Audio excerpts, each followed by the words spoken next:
Yang saya hormati Ibu Kepala Sekolah SD 1 Wono Beteo dan rekan-rekan Bapak Ibu guru hebat yang masih sempat hadir pada siang hari ini untuk mengikuti kegiatan salah satu guru penggerak Angkatan 10 atas nama Sutarso SPD. Ini kegiatan aksi nyata modul 1.4 tentang diseminasi. Untuk mungkin lebih mempersingkat waktu, saya langsung saja untuk memberikan kepada Ibu KS memberikan beberapa penyampaian atau arahan untuk CGP Pak Sudarso. Oleh itu saya persilakan dengan hormat. Bismillahirrahmanirrahim. Bismillahirrahmanirrahim. Assalamualaikum warahmatullahi wabarakatuh. Bapak dan Ibu yang saya hormati, pada kesempatan ini saya akan membuka kegiatan dari guru penggerak saya yang angkatan 10 ini, yaitu Pak Sutarso SPD, dengan kegiatan diseminasi budaya positif. Ya, di sini mungkin saya perlu sampaikan kepada Bapak dan Ibu guru sekalian. Jadi harapan saya sebagai kepala sekolah, setelah selesainya Pak Guru Pak Sutarso ini, saya minta kepada Bapak dan Ibu guru yang lainnya supaya kedepannya juga bisa mengikut perjalanan dari kelima guru penggerak ini. Jadi itu yang saya harapkan kepada kita semua. Jangan merasa bahwa ini guru penggerak susah. Kita harus berprinsip bahwa ini 4 orang, begitu juga ada orang lain, sama dengan ini Pak Guru. Jadi jangan merasa bahwa susah sehingga kita tidak mau mendaftar. Jadi saya harapkan juga Bapak dan Ibu guru yang lainnya supaya kita lebih maju, lebih banyak mengetahui pengetahuan sesuai dengan kegiatan tugas pokok kita sebagai pendidik. Apalagi kurikulum Merdeka ini memang bukan berarti setengah mati susah, tetapi memang kita diajak untuk lebih banyak belajar tentang proses pembelajaran, karena mungkin masih banyak yang belum kita tahu, hanya membuat RPP mungkin datang di sekolah ajarkan, tetapi masih banyak hal-hal yang sebenarnya tanggung jawab kita, seperti apa yang kita sudah wawancara dengan CKB yang angkatan 9 ini, yaitu Pak Tarso. Katanya selama ini dia mengajar hanya untuk mencerdaskan siswa dalam kelas. Ternyata Pak kegiatan ini guru penggerak banyak hal yang harus kita ketahui di luar dari pembelajaran dalam kelas. Jadi untuk mengembangkan ada pengembangan untuk siswanya kita, sehingga ini kita mengikuti guru penggerak, banyak hal-hal yang harus kita dapat di situ. Ya, itu saja mungkin karena waktu, kita hargai waktu ini. Kebetulan Pak Tarso yang CGP angkatan 10 ini masih banyak kegiatannya untuk menjelaskan bagaimana diseminasi budaya positif itu di modul ajarnya. Ya, itu saja mungkin yang perlu saya sampaikan. Wabillahi taufiq wal hidayah. Wassalamualaikum warahmatullahi wabarakatuh. Ya, baik Bapak Ibu, terima kasih banyak Ibu KS yang sudah memberikan beberapa pencerahan dan arahan, dan ini mudah-mudahan menjadi motivasi buat teman-teman yang belum mengikuti kegiatan guru penggerak ini. Ya, terima kasih banyak Bu KS. Selanjutnya saya persilakan langsung kepada Bapak Sutarso SPD untuk mempresentasikan hasil aksi nyatanya tentang budaya positif ya. Nah, oleh itu saya persilakan. Assalamualaikum warahmatullahi wabarakatuh.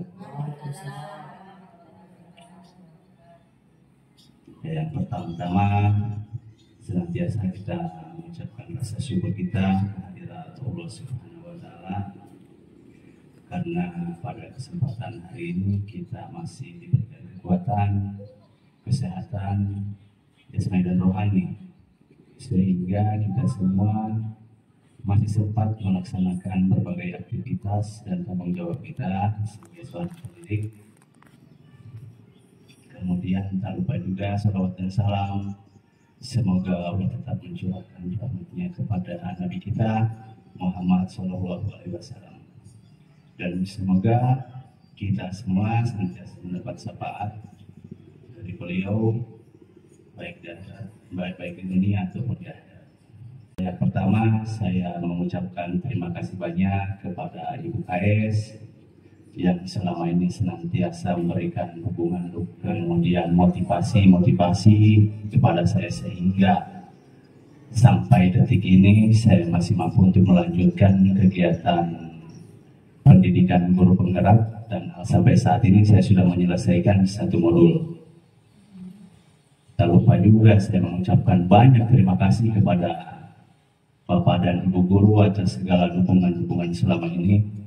Tanpa dukungan dari semua, mungkin kegiatan pendidikan guru penggerak yang saya laksanakan tidak bisa berjalan dengan lancar.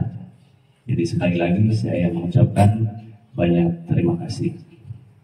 Nah, untuk kegiatan hari ini adalah bagian daripada tugas terakhir saya pada modul 1, yaitu 1.4 tentang aksi nyata diseminasi budaya positif. Banyak hal dalam pendidikan guru penggerak, banyak hal yang tadinya saya tidak ketahui, dan alhamdulillah sedikit banyaknya setelah mengikuti pendidikan ini saya ada beberapa ilmu yang bisa saya petik, dan mudah-mudahan bisa kita laksanakan bersama-sama. Jadi ada beberapa konsep utama budaya positif yang sudah saya susun. Yang pertama terkait dengan perubahan, keempat motivasi perilaku manusia, kemudian kelima posisi kontrol restitusi, yang keenam keyakinan kelas, yang ketujuh segitiga restitusi. Nah, sebelum lanjut, saya mengucapkan permohonan maaf sebelumnya. Bukan artinya saya menyampaikan ini saya sudah sebanyak tahu, tapi saya yakin Bapak dan Ibu mungkin lebih dulu tahu hal yang seperti ini. Jadi bukan artinya saya sekali lagi saya menjelaskan seperti ini saya sudah semua tahu, tidak. Tapi saya mengajak berdiskusi, kita belajar bersama. Oke, yang pertama terkait dengan perubahan paradigma. Jadi pembelajaran paradigma baru ini adalah merupakan pergeseran dari paradigma teori stimulus respon bergeser ke teori kontrol, yang mana stimulus respon ini cenderung melihat perilaku seseorang sebagai reaksi langsung terhadap rangsangan eksternal. Sebelum lanjut, saya mau mengajak dulu Bapak Ibu untuk bermain. Sekarang saya bertanya ke Ibu Asra, bayangkan juga satu benda yang berharga, kemudian kebal. Oke. Bu Asra, boleh saya lihat barang yang Ibu Asra simpan? Itu kan barang istimewa sekali kan? Tidak semua orang bisa lihat mungkin. Tapi apakah saya boleh melihat barang tersebut? Boleh. Boleh. Ya, saya meminta Pak Sul untuk membuka. Hanya Pak Sul yang bisa mengontrol bahwa dia membuka atau tidak. Kalau saya ibaratnya diminta untuk membuka, ya kan saya tidak akan membuka, karena memang kontrol itu ada pada diri saya. Sama seperti itu anak-anak juga seperti itu ya. Mungkin dalam budaya positif kita berikan dia ancaman-ancaman, memang dia akan lakukan itu. Tetapi itu batas efektivitasnya itu jangka pendek. Tapi ketika dia mampu mengontrol dirinya sendiri, insya Allah bahwa budaya perubahan, budaya positif itu akan berpengaruh ke jangka panjangnya. Seperti itu. Sama dengan pembelajaran. Ketika kita melakukan suatu pembelajaran di kelas, lantas kita hanya berpusat kepada guru, pembelajaran apapun itu, kita mengajar, menganggap bahwa kebutuhan siswa itu sama, maka kemungkinan besar tingkat keberhasilan kita mengajar itu minim. Ya. Tapi kalau kita mengajar berdasarkan kebutuhan siswa, masing-masing siswa, berdasarkan kebutuhan masing-masing siswa, kita bisa melihat dengan cara kita melakukan asesmen diagnostik atau segala macam wawancara apa, kita sesuaikan dengan kebutuhan belajar peserta didik, insya Allah pembelajaran itu menjadi pembelajaran yang bermakna bagi mereka. Zaman dulu yang senantiasa kita lakukan bahwa kebutuhan murid itu semua sama, kemampuan murid itu semua sama, sehingga materi yang kita berikan juga dipukul rata sama. Mari kita sama-sama merubah kembali dengan pembelajaran yang berpihak kepada murid. Kemudian metode pembelajarannya juga ya kita berdiferensiasi yang menyesuaikan dengan kebutuhan murid. Insya Allah pembelajaran yang kita lakukan akan lebih bermakna bagi murid. Nah, di sini ada perubahan paradigma stimulus respon dari teori kontrol, dari stimulus respon ke teori kontrol. Yang pertama, perilaku buruk dilihat sebagai suatu kesalahan. Nah ini, selama ini kita hanya melihat perilaku buruk pada anak itu menganggap bahwa apa yang dia lakukan itu adalah sesuatu kesalahan, maka mesti dikasih sanksi. Sanksi itu tergantung dari bobot perilaku atau perbuatan yang dia lakukan.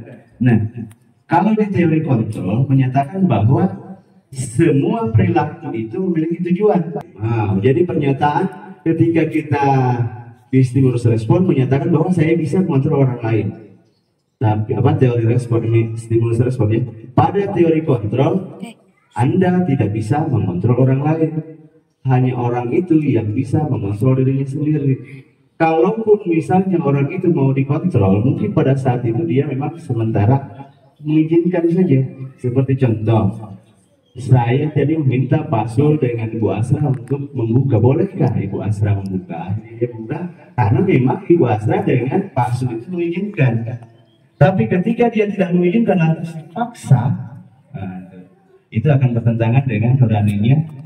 Nah, seperti itulah ketika kita menghadapi situasi murid yang kemungkinan saat mereka bermasalah, dalam keadaan bermasalah, kita berikan berbagai berusaha untuk merubah, tapi dengan cara-cara yang memang mungkin itu kurang tepat. Maka dengan ini nanti kita akan belajar semuanya. Disiplin merupakan tindakan mengontrol diri agar dapat menghargai diri sendiri dan orang lain sehingga tercapainya suatu tujuan mulia serta bertanggung jawab dengan apa yang dilakukannya sehingga disiplin positif yang diharapkan akan terwujud. Kemudian di sini ada pendapat dari Ki Hajar Dewantara yang menyatakan di mana ada kemerdekaan disitulah harus ada disiplin yang kuat. Artinya, kalau di dalam satu sekolah ini kita mengharapkan satu kemerdekaan atau keberhasilan, maka memang harus ada disiplin yang kuat. Begitu kita ya. Iya, di sini kita harus ada disiplin yang kuat. Artinya, disiplin yang kuat itu disiplin yang memang berasal dari diri sendiri, kesadaran sendiri. Tapi kalau misalnya kita tidak mampu melaksanakan disiplin yang berasal dari dalam diri sendiri, maka memang dibutuhkan menurut ini yang tersirat dari pernyataan Ki Hajar Dewantara bahwa ketika kita tidak mampu mendisiplinkan diri dengan diri sendiri itu, maka memang dibutuhkan disiplin dari dorongan dari luar. Baik itu mungkin bukan sebagai pimpinan ataupun melalui aturan-aturan yang ada. Itu disiplin yang berasal dari luar diri. Namun kalau harapan dari Ki Hajar Dewantara, walaupun itu tujuan disiplin eksternal itu tetap harus berdasarkan kemerdekaan. Tidak ada rasa tertekan untuk kita. Bagaimana caranya? Maka ada cara-cara penyelesaian dari masalah itu. Nah, kemudian tujuan kita sebagai pendidik adalah menciptakan anak-anak yang memiliki disiplin dari diri sehingga mereka bisa berperilaku dengan mengacu pada nilai-nilai kebajikan universal dan memiliki motivasi intrinsik. Artinya kita diharapkan untuk bisa menciptakan anak-anak yang memiliki disiplin, tetapi dari faktor internal anak itu, bukan karena faktor dorongan-dorongan dari luar seperti sanksi, hukuman, apa segala macam peraturan. Jadi ini untuk nilai-nilai kebajikan, untuk pendidikan ini rohnya ada pada profil belajar Pancasila. Sesuai dengan visi dan misinya kita juga, mudah-mudahan siswa lulusan yang baru-baru ini lulus mudah-mudahan mereka bisa mendapatkan juga arah dari pendidikan ini ya. Mereka memiliki karakter beriman dan bertakwa, berakhlak mulia, pendidikan global dan seterusnya. Kemudian yang berikutnya, saya juga membahas terkait dengan kebutuhan dasar manusia. Kebutuhan dasar manusia. Jadi ada 5 kebutuhan dasar manusia yang memang tidak bisa lepas dari setiap manusia. Karena itu merupakan kodrat juga. Setiap manusia pasti memiliki kebutuhan dasar ini. Yang pertama kebutuhan dasar terkait dengan bertahan hidup. Sebagai satu contoh, mempertahankan diri dengan cara ya makan, ya minum, kebutuhan sandang, pangan, rumah ya, itu kebutuhan untuk bertahan hidup. Kemudian kebutuhan dasar yang kedua itu ya kasih sayang. Tidak bisa kita pungkiri bahwa kasih sayang itu ternyata ya satu kebutuhan dasar yang sangat dibutuhkan setiap orang. Ya. Baik itu anak, bahkan kita sendiri masih sangat membutuhkan kasih sayang itu. Ya. Di rumah kasih sayang dari istri, dari orang tua, dari mertua, itu kebutuhan kasih sayang seperti itu dan rasa diterima. Jadi kebutuhan disayangi ini meliputi kebutuhan akan hubungan dan koneksi sosial, kebutuhan untuk menerima kasih sayang dan kebutuhan untuk merasa menjadi bagian dari suatu kelompok. Kemudian kebutuhan dasar yang ketiga yaitu terkait dengan penguasaan, kebutuhan menjadi kompeten, menjadi terampil, diakui atas prestasi. Ya, untuk anak-anak ya penguasaan. Ketika belajar, anak-anak selalu berharap juga butuh untuk menguasai suatu materi. Ya. Kemudian kebutuhan dasar manusia yang berikutnya adalah kebebasan. Nah di sini kebutuhan akan kemandirian, otonomi, memiliki pilihan, sama seperti ketika kita mengajar di kelas, maka kita juga harus mengenali setiap kebutuhan anak. Anak ini kebutuhannya apa sih? Begitu. Seperti yang sudah kita lakukan dulu terkait dengan apa itu Bu Asra, waktu komunitas belajar lari. Waktu kombel itu pemetaan terkait masalah siswa. Nah, ternyata yang mendapat solusi kita bisa selesaikan semua itu sebenarnya terkait dari kebutuhan. Ya. Seperti permasalahan dulu Ibu Lisna, anak yang selalu diam, ya, tidak aktif, itu ada kebutuhan dasar yang harus kita pahami. Kebutuhan dasarnya apa sih ini anak? Apakah terkait dengan kasih sayang kah? Terkait dengan kesenangannya kah, kebebasannya kah. Jadi memang ketika kita mengajar di kelas, kita harus paham karakter-karakter terkait dengan kebutuhan anak. Sebenarnya ini anak kok susah sekali sudah saya ajarkan seperti ini. Kita cari tahu kebutuhan dasarnya apa. Apa yang harus kita lakukan, begitu. Jadi kebutuhan dasar berikutnya adalah kesenangan. Jadi memang semua orang itu memiliki kebutuhan dasar terkait dengan kesenangan. Iya, mungkin secara kasar kita katakan bahwa kesenangan itu terkait dengan uang. Ketika kita banyak uang, maka kita pergilah rekreasi, kita pergi makan, apa. Memang kebutuhan dasar kita itu memang senang juga, tidak bisa kita pungkiri. Iya. Jadi itu bagian dari beberapa contoh kebutuhan dasar manusia. Nah, yang keempat pembahasannya terkait dengan motivasi perilaku manusia. Jadi motivasi perilaku manusia, memang seorang murid itu melakukan disiplin karena dia itu ada rasa takut. Biasanya itu masuknya ke motivasi ekstrinsik atau motivasi atas dasar dorongan dari luar. Nah ini motivasi perilaku manusia ini. Jadi motivasi ini adalah merupakan dorongan yang timbul pada diri seseorang secara sadar atau tidak sadar untuk melakukan sesuatu tindakan dengan tujuan tertentu. Bukan hanya murid, bahkan kita saja menghindari ketidaknyamanan dan hukuman. Kita melakukan sesuatu itu hanya atas dasar ini biasa. Ya, tanpa kita sadari. Termasuk saya, terkadang. Saya juga melakukan sesuatu itu terkadang karena ada rasa khawatir, tidak nyaman. Kalau saya tidak lakukan ini, jangan sampai saya seperti ini. Nah, ini motivasi perilaku. Jadi ada 3 motivasi perilaku yang mempengaruhi perilaku. Kemudian motivasi perilaku yang kedua Jadi murid itu mau melakukan disiplin karena ingin mendapatkan imbalan,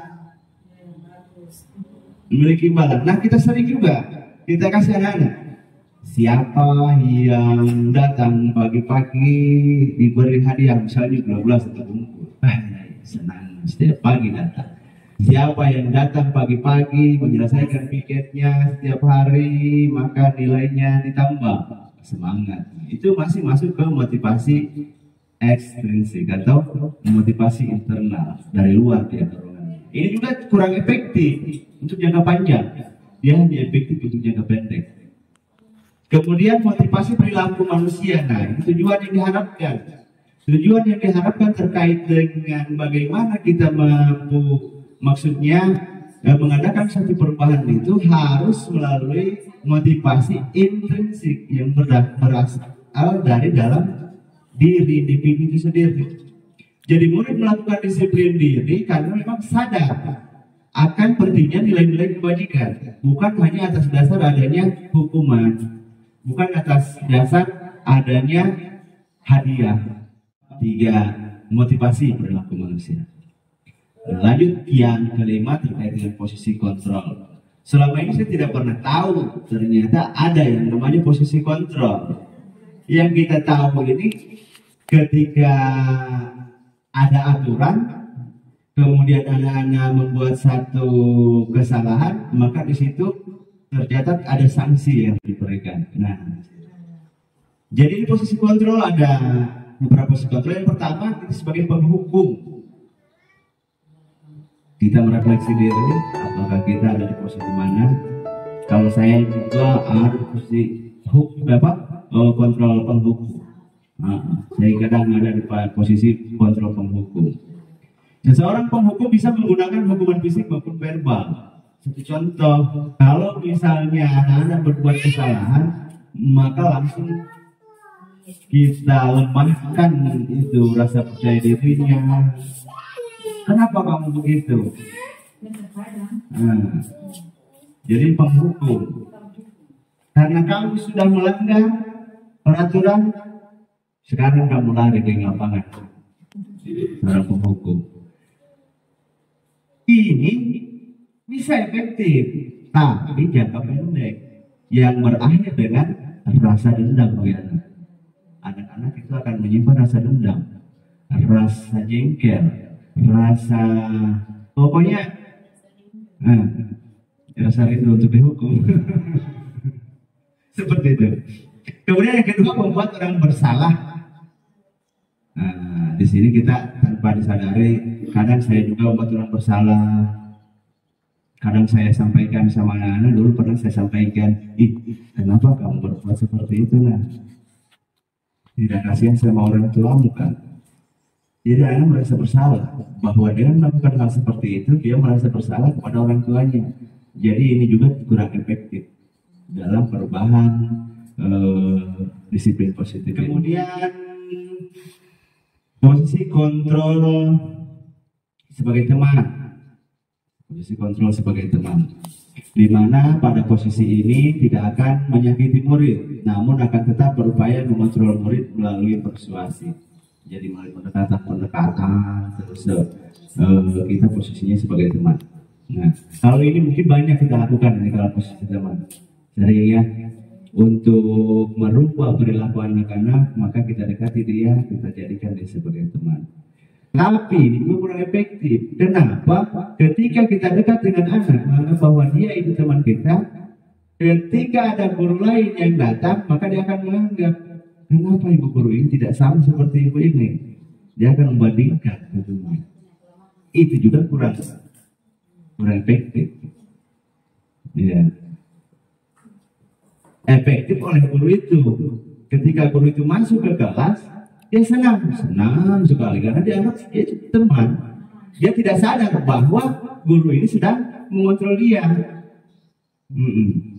Pokoknya dia tidak sadar sedang mengontrol anak ini. Tapi pada posisi ini tidak efektifnya karena ketika ada guru lain yang masuk ke kelas itu, maka dia seolah akan menolak. Karena tidak sama cara pendekatannya. Kenapa sih ini guru ini oh begini, saya rindu dengan ibu guru yang ini, yang semesti itu masih perubahan disiplin ekstrinsik itu dari luar, dorongan dari luar gitu. Berharap ibu itu terus yang mendorong atas perubahan. Kemudian yang berikutnya posisi pemantau. Jadi monitor berarti mengawasin. Setiap tingkah laku itu mengawasi terus anak. Misalnya kita dapati dengan anak yang selalu berulang, kita awasi terus. Tapi memang pada saat itu tuh anak-anak itu ketika diawasi, harus diawasi dia berubah memang berubah. Tapi ketika kita tidak awasi lagi, maka kita tuh, bagaimana Pak Sul? Jadi seperti itu. Jadi memang ini juga tidak efektif. Ketika kita memposisikan diri sebagai guru pemantau, tidak efektif juga. Memang efektif, tapi untuk jangka waktu pendek. Kemudian berikut control manager. Nah, harapannya kita semua itu berada pada posisi control manager. Jadi posisi kontrol ini menunjukkan tanggung jawab guru dalam posisi terakhir. Nih yang diharapkan sebenarnya untuk memunculkan motivasi intrinsik. Jadi posisi ini di mana guru berbuat sesuatu kepada murid itu mempersilahkan murid untuk bertanggung jawab perilakunya, mendukung murid agar dapat menemukan solusi atas permasalahan sendiri. Jadi kita tuntun dia. Pada posisi ini kita harus bisa menuntun murid untuk mencari tahu apa masalahnya dia. Pak Sul sedang apa? Saya tanya nih, ini memberikan contoh ya, contoh. Kita akan membuat sekalian contoh saja. Anggap saja Pak Sul ini adalah seorang siswa ya. Oke. Pak Sul, kalau sementara belajar main HP itu melanggar tidak? Nah, untuk pelanggarannya itu nanti kita akan masuk karena kita belum belajar tentang keyakinan kelas, maka saya belum menanyakan itu. Pelanggaran apa yang sudah Pak Sul lakukan tadi? Tidak disiplin.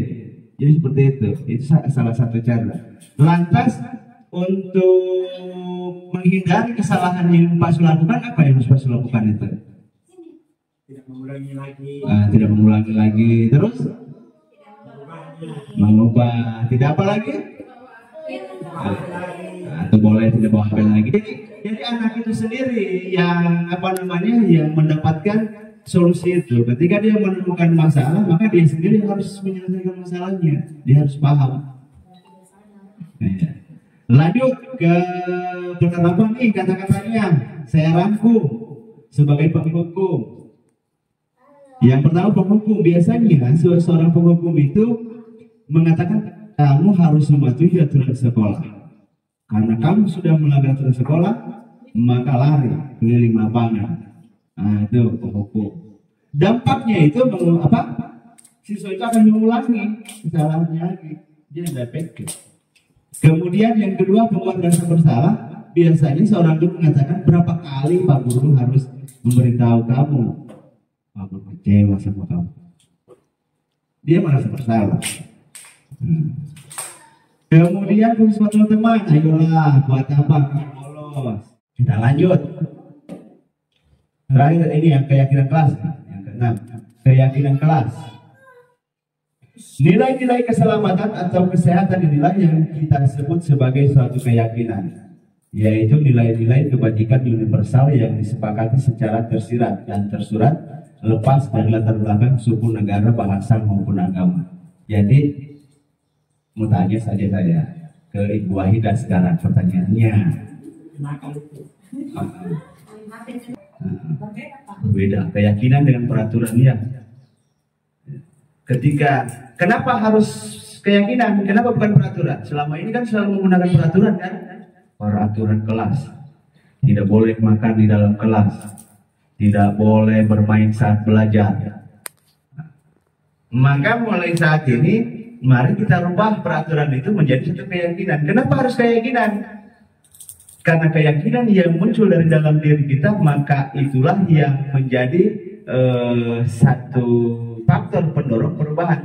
Contoh, Pasul yakin bahwa agama itu mampu merubah kehidupan kita, maksudnya yang tadinya mungkin nakal apa dengan mendalami sebuah. Oh iya, ketika kita maksudnya ketika kita mengikuti pelajaran dengan sungguh-sungguh, maka saya yakin bahwa apa yang saya lakukan ini akan menambah pengetahuan saya. Beda dengan peraturan. Judulnya peraturan adalah untuk dilanggar. Artinya asal ada peraturan, artinya itu bagi pelanggar. Bagi pelanggar. Pasangannya sanksi atau hukuman. Tapi beda dengan keyakinan. Kalau keyakinan itu muncul dalam dirinya sendiri. Kalau saya tidak melakukan seperti ini, maka kebajikan diri saya ini yang saya langgar. Seperti itu, bukan lagi peraturan. Mari kita sama-sama untuk merubah paradigma yang lama. Ketika kita mengadakan suatu peraturan, maka bisa mengubah keadaan itu menjadi sesuai dengan harapan kita. Ternyata itu tidak efektif. Nah sekarang, mari kita sama-sama di kelas masing-masing, kita membuat sebuah keyakinan kelas. Nah, jadi supaya ada muncul motivasi atas dorongan dari diri sendiri bahwa memang apa yang dia lakukan itu memang sesuai dengan keyakinannya dia. Saya yakin ketika saya berbuat baik, maka orang lain juga akan berbuat baik kepada diri saya. Nah, jadi perbedaan peraturan dan keyakinan ini. Untuk peraturan selalu kembalikan buku ke tempatnya.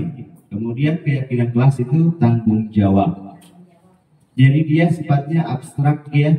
Kalau keyakinan seperti dilarang mengganggu orang lain. Kalau dalam keyakinan kelas itu menghormati orang lain. Kemudian kalau dalam peraturan dilarang melakukan kekerasan, di dalam keyakinan kelas itu keselamatan, menghormati orang lain dan lain sebagainya. Jadi dalam menentukan sebuah keyakinan kelas itu kita memang harus menggunakan kalimat-kalimat yang positif. Tidak boleh menggunakan kalimat-kalimat yang negatif. Kenapa? Karena memang ada kaitannya dengan yang namanya pikiran bawah sadar. Ketika pikiran bawah sadar itu selalu menolak kata-kata yang negatif. Kalimat negatif, pikiran bawah sadar itu menolak. Itu. Jadi kenapa harus menggunakan kata positif? Karena itu pikiran bawah sadar yang dia tangkap itu hanya kata-kata yang positif, tidak menangkap kata-kata negatif ya kalau pikiran bawah sadar. Nah, jadi tidak bisa berlangsung lama memang. Tapi ketika kata-kata itu tertanam langsung ke pikiran bawah sadar, maka akan menghasilkan satu perubahan yang memang jangka panjang karena sudah tertanam di pikiran bawah sadar itu. Yang pernah saya pelajari beberapa tahun yang lalu itu terkait dengan pikiran bawah sadar seperti itu. Oh, saya bilang nyambung. Pantas. Ketika kita melakukan melihat di peraturan itu mengatakan dilarang membuang sampah sembarang. Kenapa tidak boleh menggunakan kata dilarang? Karena pikiran bawah sadar akan menolak kata dilarang itu. Sehingga yang muncul di pikiran bawah sadar itu adalah membuang sampah sembarang. Nah, jadi dalam membuat satu keyakinan itu harus menggunakan kata-kata positif. Kata positif itu adalah kata yang tidak menggunakan kata tidak, kata jangan. Iya. Sebaiknya buanglah sampah pada tempatnya. Atau kata-kata buanglah sampah pada tempatnya. Jagalah kebersihan kelas. Jadi itu kalau dikaitkan dengan pikiran bawah sadar, maka kata-kata itu akan langsung diterima pikiran bawah sadar. Saya mengaitkan ini dari pengalaman saya yang lalu mempelajari terkait dengan pikiran bawah sadar dan nyambung betul. Pertama itu keyakinan kelas bersifat lebih abstrak daripada peraturan. Yaitu seperti tadi umum ya, menghormati, menghargai. Ya. Jadi keyakinan kelas berupa pernyataan-pernyataan universal. Kemudian pernyataan keyakinan kelas itu senantiasa dibuat dalam bentuk kalimat positif. Keyakinan kelas yang hendaknya tidak terlalu banyak sehingga mudah diingat. Ya terlalu banyak kalimat tadi keyakinan kelas. Semua warga kelas hendaknya ikut berkontribusi dalam pembuatan keyakinan kelas. Kemudian yang terakhir segitiga restitusi. Ini yang mau saya sampaikan, segitiga restitusi. Selama ini tidak pernah paham ini. Tidak pernah tahu. Memang pernah saya lakukan sebenarnya cara-cara seperti ini, tapi tidak sesuai dengan aturannya. Jadi dalam segitiga restitusi itu satu bentuk penyelesaian masalah ya. Nah, posisi manajer ya segitiga restitusi ini. Jadi yang pertama itu menstabilkan identitas, validasi tindakan yang salah, kemudian menanyakan keyakinan kelas. Nah, sebenarnya sudah saya lakukan juga ini segitiga restitusi, hanya tidak lengkap. Ya. Kemudian begitu saya masuk ke pendidikan guru penggerak, dan alhamdulillah ternyata ini lebih jelas, maksudnya lebih jelas, lebih teratur, terarah, seperti itu. Nah, ketika kita menstabilkan identitas, maka kata-kata yang kita sampaikan kepada anak tersebut kita berikan dia supaya ketika dia marah, posisi anak itu posisi marah sama temannya ya, kita stabilkan dia. Nah, dengan kata-kata setiap orang pasti pernah melakukan kesalahan itu, termasuk saya sendiri mungkin, atau ibu guru, termasuk ibu guru pernah juga melakukan kesalahan itu. Jadi dalam posisi dia membuat kesalahan memang, selama ini kan kalau dia membuat kesalahan masuk langsung dieksekusi. Jadi ini segitiga restitusi yang pertama, kita menstabilkan identitas. Ketika melihat anak sudah marah, maka kita stabilkan dulu. Atau misalnya rasa takut ketika dipanggil, misalnya Rizky di sini, karena dia suruh berhenti, dia takut, maka kita stabilkan dia. Kamu bukan satu-satunya yang melanggar, seperti itu. Kemudian validasi tindakannya. Kamu tentu punya alasan. Nah, ini tanya alasannya tentang tadi untuk mengetahui kebutuhan apa? Dasar. Untuk mengetahui kebutuhan dasar. Kamu tentu punya alasan sehingga kamu berbuat seperti itu. Boleh tahu ibu guru apa alasan melakukan hal seperti itu? Jadi biar dia yang mencari tahu kesalahannya dia. Menggali saja. Kemudian yang terakhir di sini menanyakan keyakinan. Nah, sesuai enggak apa yang dilakukan itu dengan keyakinan kelasnya kita. Maka dia akan menyadari, oh betul, saya sudah membuat sebuah keyakinan dengan teman-teman itu bahwa berbuat seperti ini artinya sudah melanggar keyakinan saya sendiri. Artinya saya sudah tidak menghargai diri sendiri. Contoh kasus ini saya sempat nih. Contoh kasus yang saya ambil ini biola yang tidak ikut praktek agama nih, Bu Wahidah. Jadi saya ambil dalam kegiatan restitusi, tapi kurang lengkap juga sebenarnya. Saya masih ada satu lagi menggali hal apa yang harus dilakukan supaya tidak terjadi seperti itu. Masih kurang lengkap ada.